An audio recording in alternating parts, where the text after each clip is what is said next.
subscribe to my channel and turn on the bell notifications so that you can get notified about my future videos.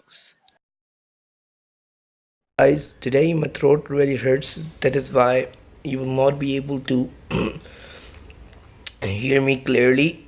Sorry for any kind of inconvenience.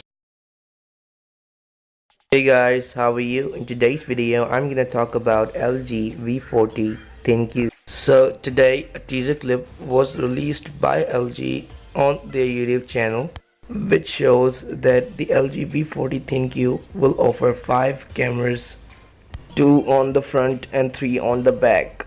Even though there is a small notch on the front, LG has still managed to pack both sensors on the front.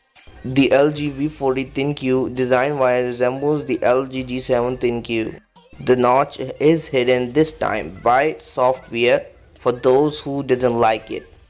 The LG V40 ThinQ will have Qualcomm Snapdragon 845 processor in it, a dedicated Google Assistant button and a fingerprint on the back.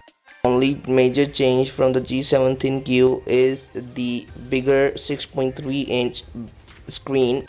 So guys, that's all for today. See you in the next video. Till then, keep crushing it.